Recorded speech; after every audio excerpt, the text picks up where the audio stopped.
Assalamualaikum warahmatullahi wabarakatuh. Selamat pagi, selamat siang, selamat sore, dan selamat malam anak-anak. Terima kasih kita berjumpa lagi pada kesempatan kali ini. Kita akan belajar bersama materi pelajaran fikih kurikulum. Ini kitabnya ya, kitab fikih kelas 7 Madrasah Sanawiyah, terbitan dari 3 serangkai. Jadi kalau anak-anak punya buku fikih terbitan 3 serangkai, cetakan tahun 2020 sesuai dengan KMA nomor 183 tahun 2019, itu yang kita pakai sebagai acuan untuk pelajaran fikih kelas 7 tahun pelajaran 2020-2021 di MTS Salafiyah Safiyah Tabuira. Oke, langsung saja. Materi fikih kali ini kita akan membahas tentang temanya tentang hadas dan najis. Apa itu hadas, apa itu najis, itu nanti akan kita bahas bersama. Tentunya kalian sudah sering mendengar hadas, kadang menyebutkan hadas kecil, hadas besar. Kalau najis itu sering menyebutkan najis mukhafafah, mutawasito, najis berat, najis sedang, najis ringan, dan lain sebagainya. Ini nanti akan kita bahas bersama-sama. Silakan disimak baik-baik. Ini pertemuan pertama pelajaran fikih. Hadas. Nah, ini untuk pengertian hadas itu sendiri adalah keadaan tidak suci yang dialami manusia sehingga menyebabkan terhalang untuk melaksanakan ibadah seperti sholat, membaca Al-Quran, tawaf, dan lain sebagainya. Jadi orang ketika berhadas alias dia sedang tidak suci, maka terhalang baginya untuk melaksanakan ibadah. Umpama dia beribadah, maka secara otomatis ibadahnya itu menjadi tidak sah. Itu kalau orang sedang berhadas. Nah, hadas sendiri itu terbagi menjadi 2. Yang pertama adalah hadas kecil, yang kedua adalah hadas besar. Untuk hadas kecil sendiri itu adalah keadaan seseorang tidak suci. Nah, bagaimana dia bisa menjadi suci? Maka cara menyucikannya dia harus berwudu menggunakan air yang suci.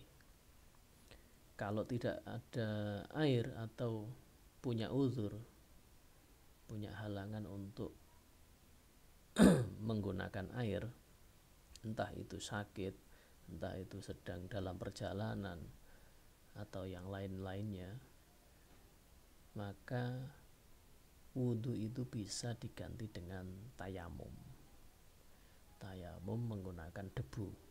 Nanti ada pembahasan tersendiri tentang tayamum. Nah, hal-hal apa saja yang menyebabkan seseorang itu berhadas kecil? Ada banyak sebab.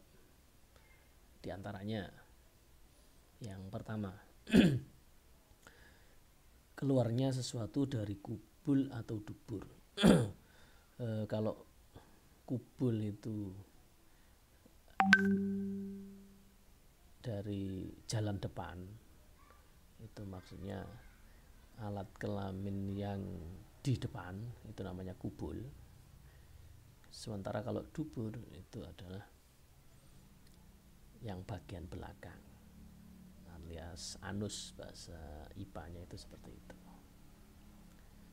Yang kedua, yang menyebabkan seseorang berhadas kecil, bersentuhan kulit antara laki-laki dengan perempuan yang bukan mahram.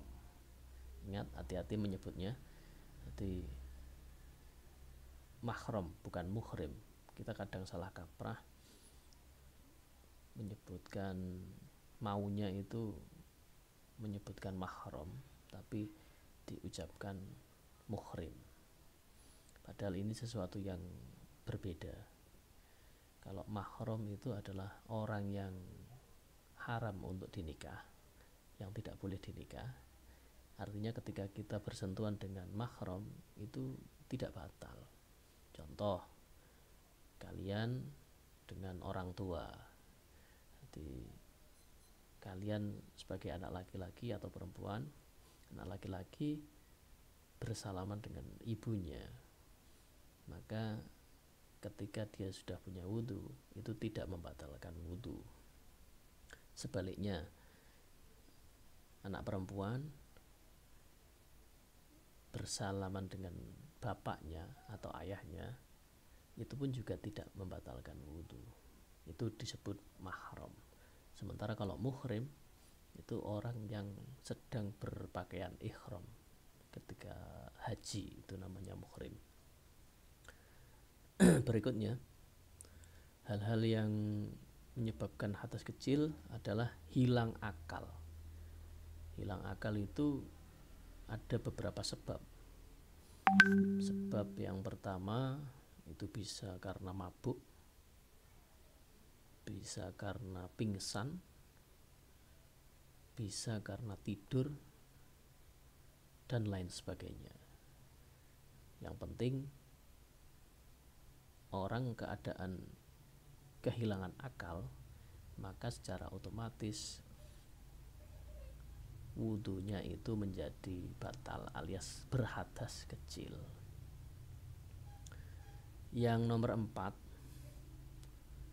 ya memang kalau fikih itu memang, mohon maaf ya, bahasanya itu memang vulgar. Jadi mohon maaf kalau ini agak sedikit kurang etis kalau saya sebutkan, tapi memang bahasanya fikih seperti ini.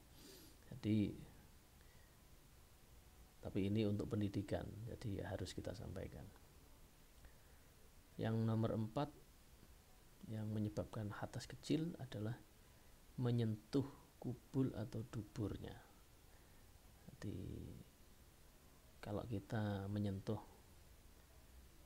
alat kelamin punyanya anak Adam, baik itu milik kita sendiri maupun milik orang lain, dengan telapak tangan, maka itu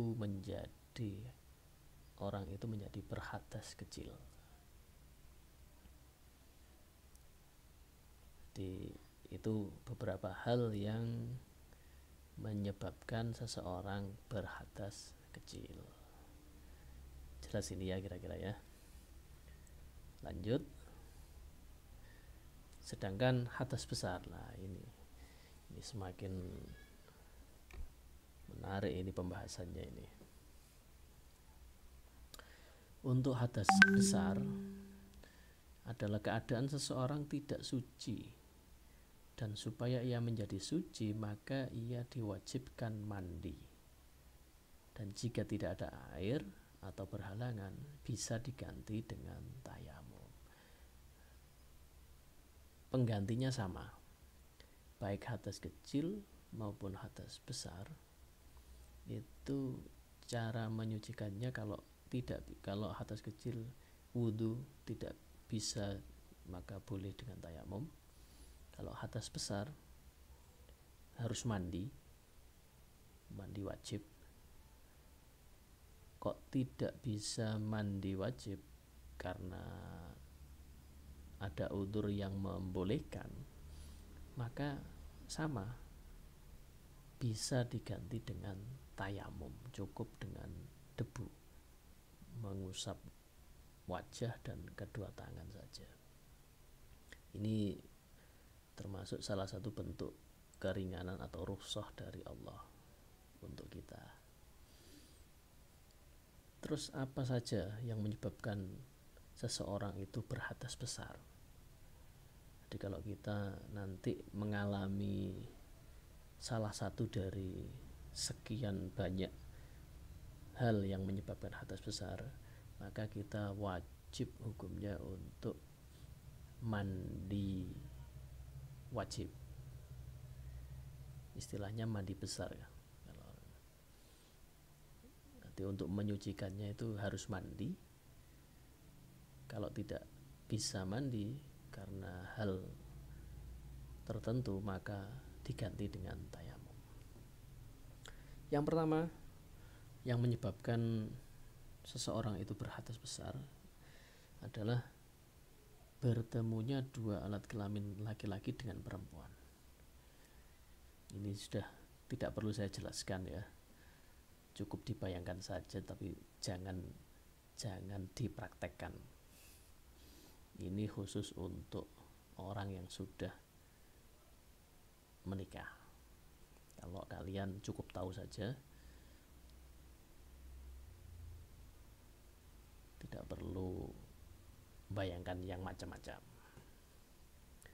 Yang kedua, yakni keluar sperma atau air mani bahasanya, baik itu disengaja maupun tidak disengaja. Ini juga sudah jelas, tidak perlu saya perjelas lagi. Yang ketiga, orang meninggal. Jadi orang ketika meninggal itu secara otomatis berhadas besar, maka dia wajib mandi. Berhubung orang meninggal itu tidak bisa mandi sendiri, maka ya orang yang masih hidup itu wajib memandikan jenazah tersebut. Kecuali ada satu orang yang meninggal yang tidak perlu dimandikan, yakni orang ketika meninggal dalam keadaan mati syahid. Itu tidak perlu dimandikan. Jadi orang kalau mati syahid berperang melawan orang kafir yang memerangi Islam, ketika dalam pertempuran kok meninggal, maka dia tidak perlu dimandikan. Bahkan kafannya, kain kafannya itu ya baju yang menempel di badan waktu ketika meninggal itu saja, tidak perlu dimandikan. Kafan juga tidak perlu diganti bajunya, cukup disolati dan dikuburkan saja. Itu kalau orang meninggal dalam keadaan syahid. Yang berikutnya, nomor 4, penyebab hadas besar adalah haid atau menstruasi. Ini hanya dialami oleh orang perempuan saja ya. Apa itu haid? Darah yang keluar dari rahim perempuan yang sudah balik. Jadi kalau perempuan sudah balik, sudah dewasa, tandanya itu dia mengalami menstruasi.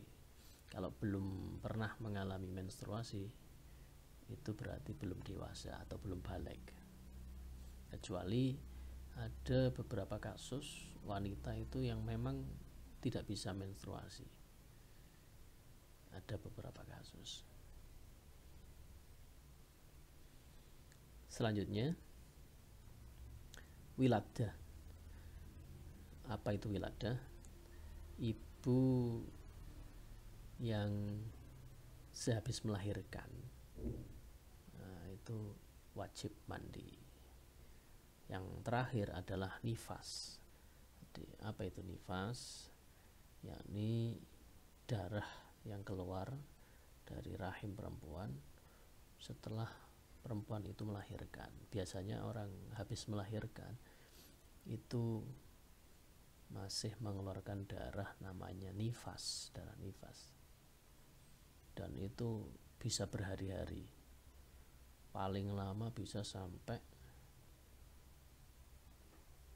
40 hari nifas itu. Jadi itu adalah hal-hal yang menyebabkan kita berhadas besar. Selanjutnya untuk pembahasan hadas selesai, kita ganti ke najis. Sekarang apa itu najis? Najis menurut bahasa itu berasal dari bahasa Arab ya. Najis itu berasal dari kata an-najsu atau an-najisu yang berarti kotor atau menjijikkan. Jadi barang najis itu adalah barang yang menjijikkan. Sedangkan menurut istilah, najis bisa diartikan benda yang mengotori pakaian, badan, atau tempat kita yang menghalangi sahnya ibadah kita kepada Allah. Itu pengertian najis menurut istilah. Nah, terus untuk benda-benda najis itu sendiri ada banyak macam benda najis yang bisa saya sampaikan di sini. Nomor 1, barang itu bisa dipastikan najis. Yang pertama adalah bangkai. Bangkai itu mati tanpa melalui disembelih secara syariat, itu namanya bangkai. Jadi kalau ada kambing tenggelam di sungai terus mati, itu disebut bangkai, maka dia menjadi benda najis. Tapi kalau disembelih secara syar'i, maka itu bukan benda najis, boleh halal dimakan. Tapi ada pengecualian. Bangkai itu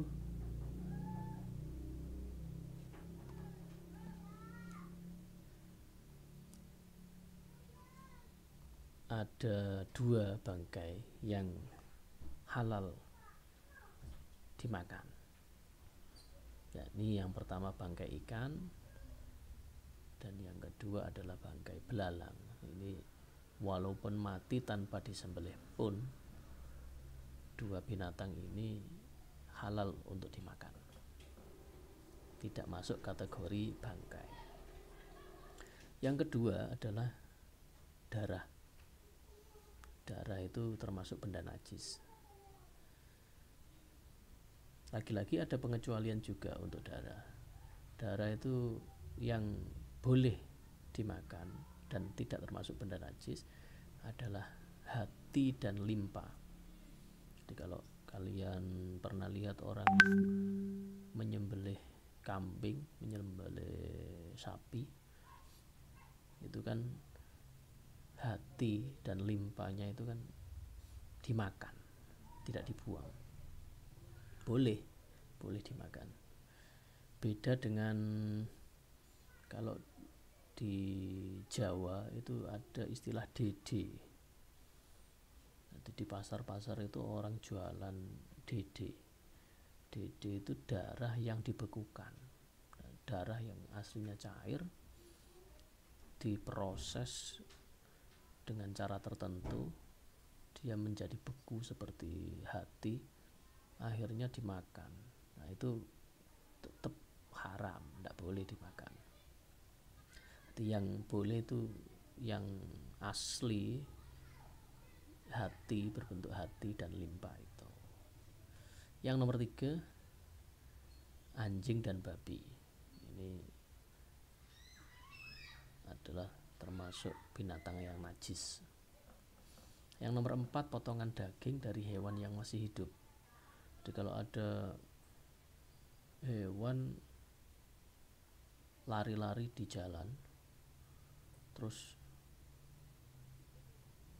ketabrak kereta api umpamanya, sampai anggota salah satu kakinya itu putus, tapi dia masih hidup,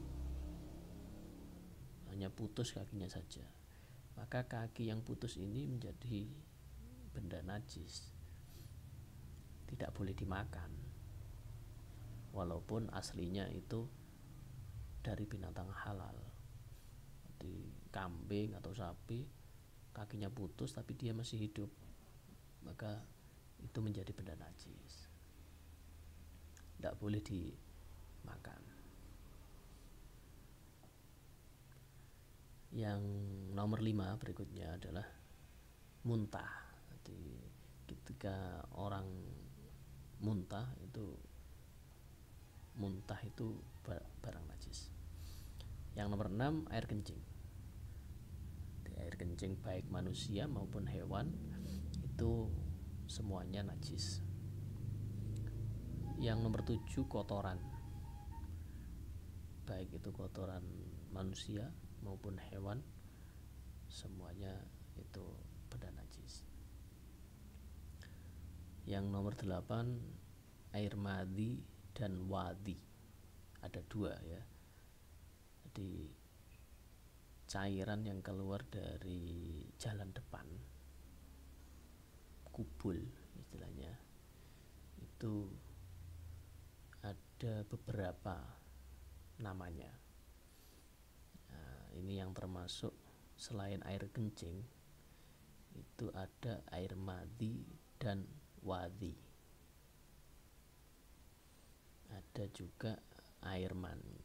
Nah, macam-macam ya. Yang najis ini selain air kencing itu air madi dan wadi. Apa itu air madi? Yakni air yang keluar dari kemaluan. Ciri-cirinya air ini bening dan lengket, jadi kayak ada perekatnya, kayak ada lemnya. Nah, keluarnya ini gara-garanya karena kita sedang bersahwat.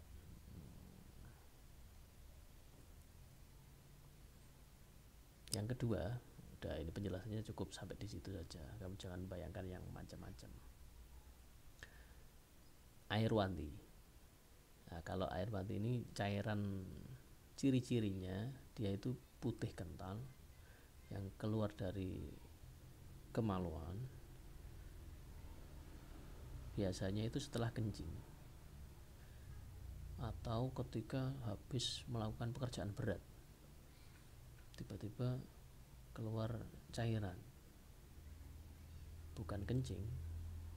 Nah, ini termasuk jenis air wadi, itu pun najis. Yang terakhir adalah khamr atau minuman keras, narkoba sekarang. Nanti kalau narkoba itu benda najis. Semua yang memabukkan itu adalah khamr, entah itu cair, entah itu padat, semuanya najis dan haram dimakan. Oke. Nah, kalau yang ini bukan najis. Jadi ingus,